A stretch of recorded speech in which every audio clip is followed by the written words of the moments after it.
Hi, how are you? And welcome to the topic of this week. This week we're talking about hydration, which basically is how to keep the correct level, the proper levels of water in our skin, okay? And why is this such important thing? Well, every month we have this shedding process of our dead cells. So basically every month we let go dead cells, and new cells can come up to the surface of our skin, okay? However, if the hydration levels of our skin are not okay, this shedding process is not going to work well, and therefore some dead cells stay in the surface of our skin. When those dead cells mixes with sebum, then the comedones starts appearing.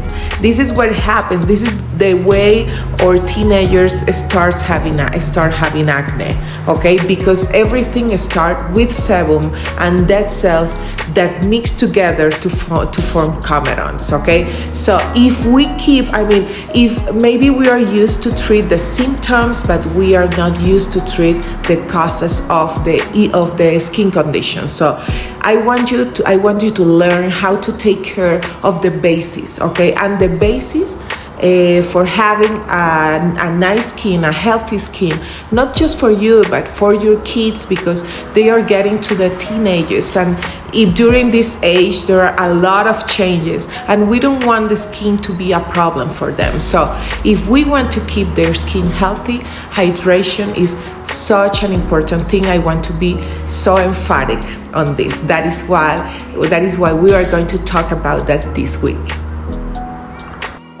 That is why this week we are talking about the 6 steps on how to keep the hydration level of your kid's skin in the top, okay?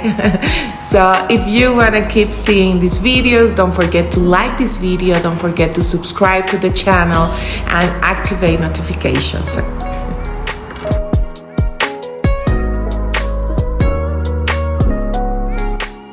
Okay, let's move forward.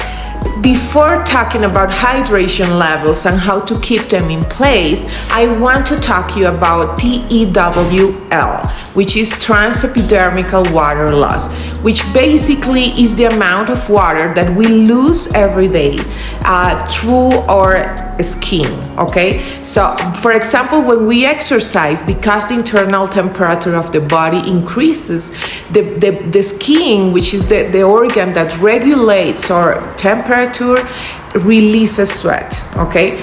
But we don't need to sweat to release water to our skin, okay? So when the TWEWL is increased, is because we are evaporating more water than is needed. So if we don't take enough water through drinking water or to apply topical ingredients which brings hydration to our skin, maybe we can get to dehydration, okay? So what we need to keep the TWEWL in place, and when we have adequate or proper hydration levels, our skin works well, and therefore TWEWL works well, okay? But when we don't, then we don't have enough water in our skin because we are releasing too much water, which means having an increased TWEWL, and we are not compensating that with the intake of water to our skin. When we understand TWEWL, maybe we think, okay, this is like a chicken and egg thing. What happens first, okay? So the thing is, if the TWEWL increases, then we evaporate more water. If we can't intake that water, put that water again in our skin, we are going to dehydrate our skin. So, and if that happens, our skin is not going to work properly. And if that happens, then the TWEWL increases. So basically, we start making like this vicious circle that affects the healthiness of our skin. That is why we need to use a moisturizer moisturizer. So I want to focus right now in what does a moisturizer has to have. What is a moisturizing process? Because it's not just about water.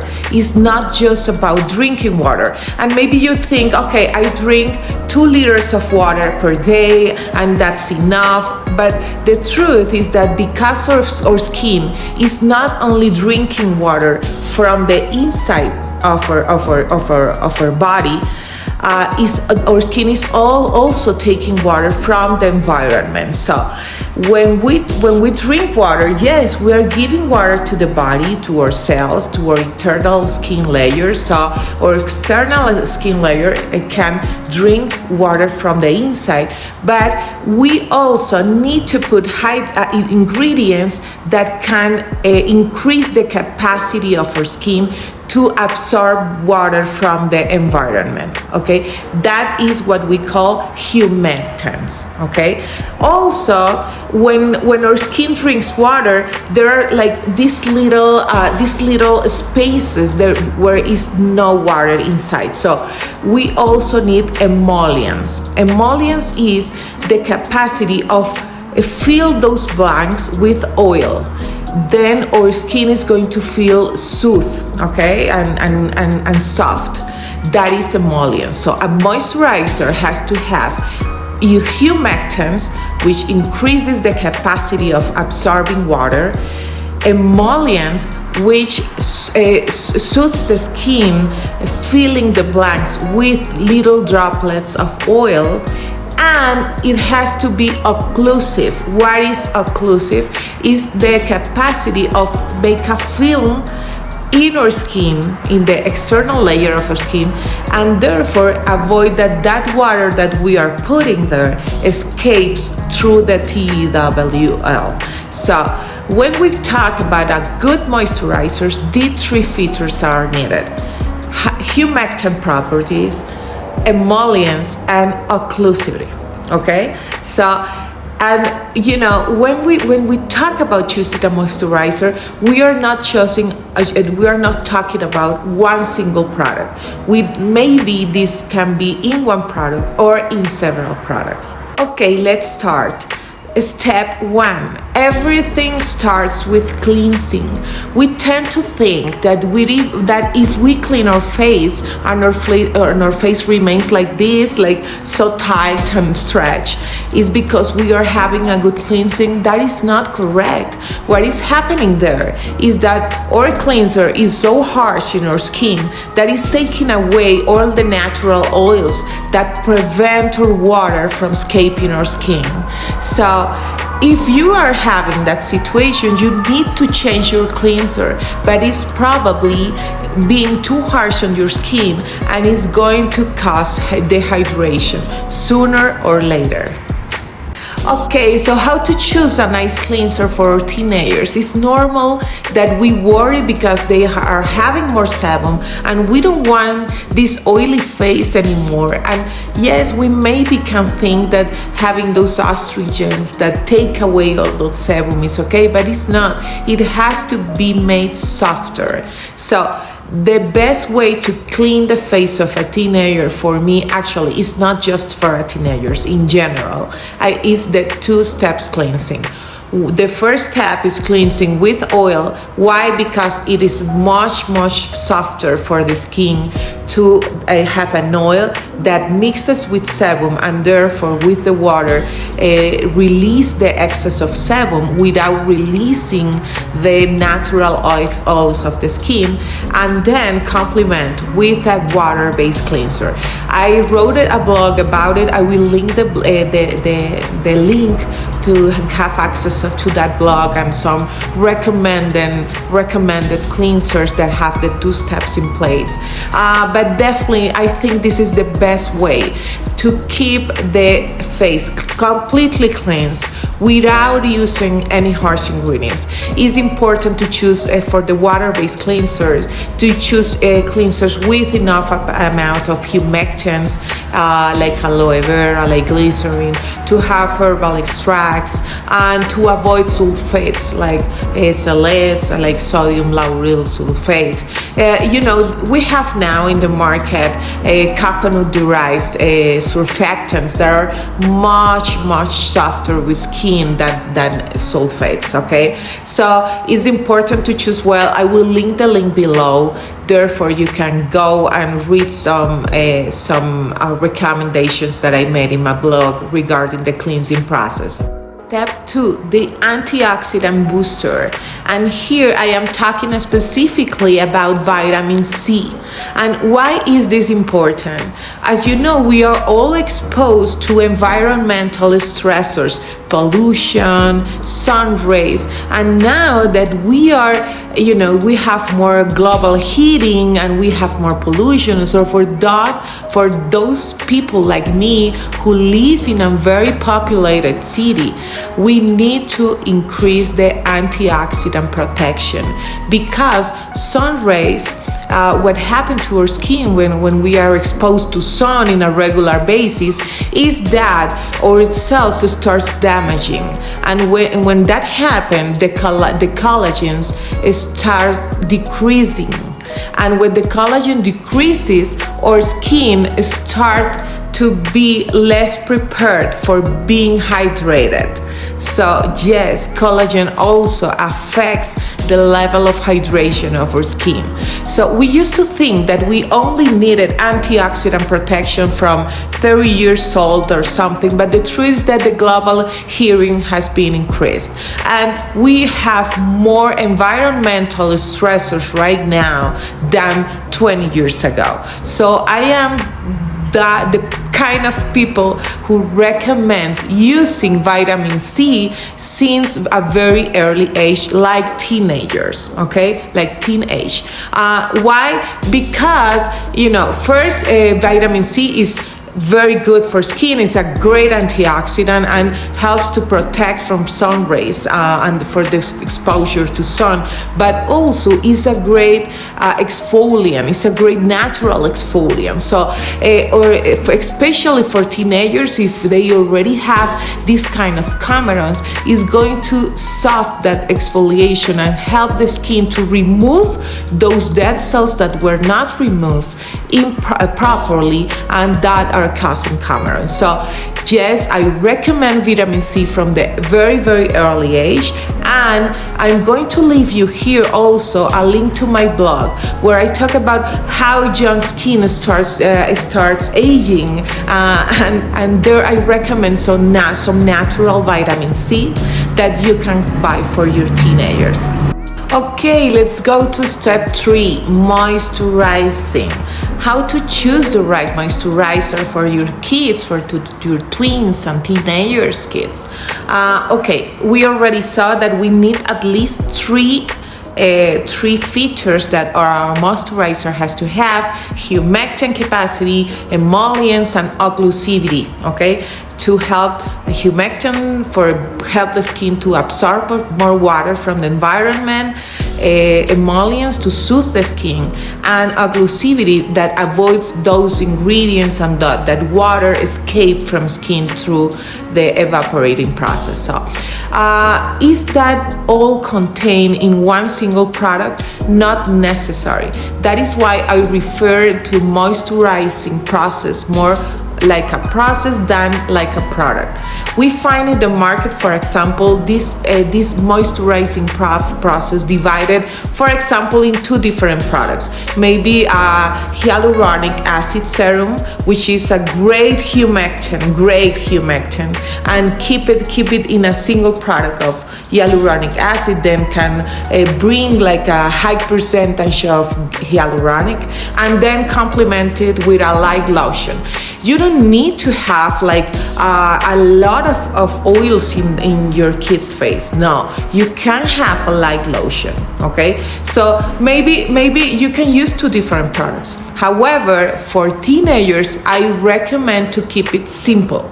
Why? Because it's hard enough to convince them to adopt a skincare routine, to make them conscious of how important it is for them to take care of themselves. That I wouldn't present them like 80 products for a skincare routine. I would try to make it as simple as possible. So, for example, in TWEWL's skincare brand that we are about to launch, we try to keep it in one single product, which has great humectants, great antioxidant capacity, and great oil, and a small oil face. They don't need a lot of oils, but this little oil face is going to keep those beautiful ingredients that are put in a bottle to keep them locked in their face. So for me, for choosing a teenager's product, I definitely would keep it simple. Step 4, sunscreen. We already talked in the step 2 how important it is to keep our skin protected from sun rays and from environmental stressors.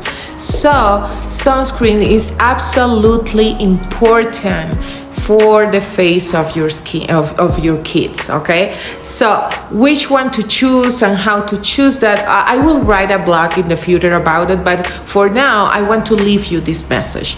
First, about the SPF, I prefer 50 of SPF instead of 30 or instead of 100 or 70. I think 50 gives enough for protection without being so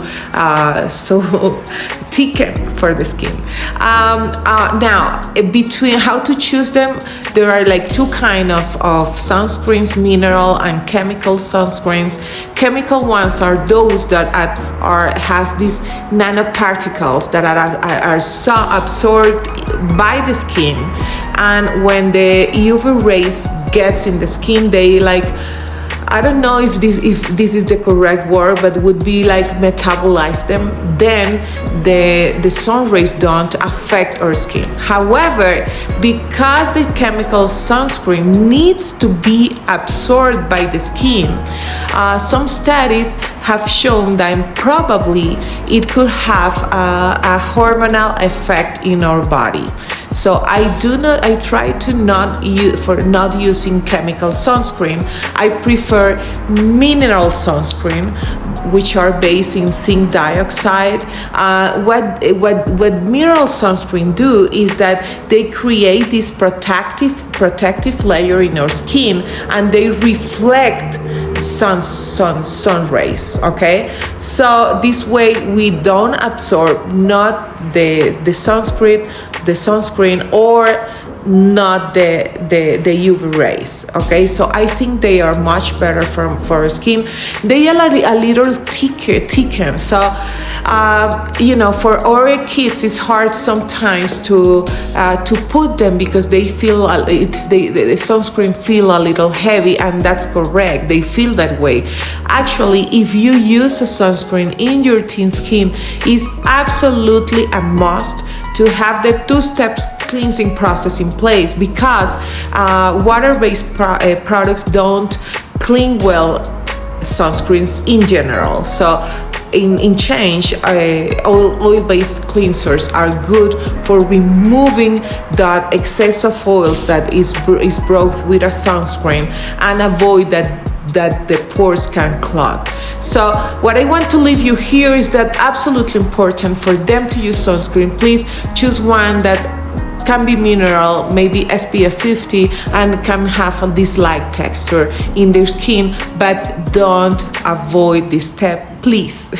Step 5, face mist. This is not necessarily a must for example, oily skin, okay?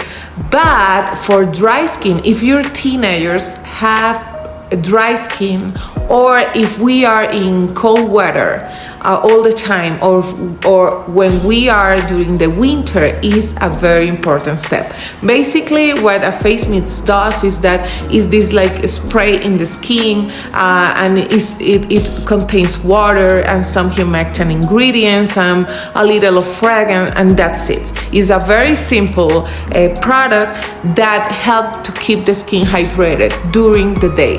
Remember that when we get, for example, to cold weathers, the amount of humidity in the environment decreases.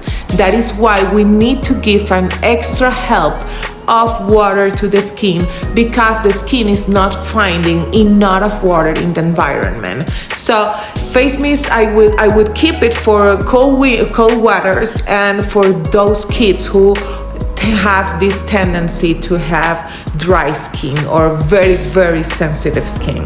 Step 6. This step is reserved for those kids that have already presenting signs of acne.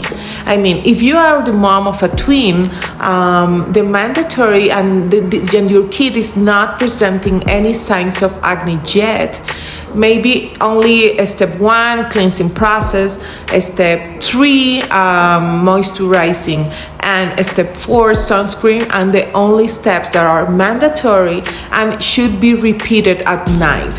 It's very, very important to have the 2 steps cleansing process, especially at night, because we need the oil-based cleanser to remove the sunscreen, okay? Remember, it's very important, otherwise your kid will have clogged pores, okay? So what is the treatment? When your kid already has signs of acne, maybe if it's just starting, I would recommend to use a serum that increases cell renewal.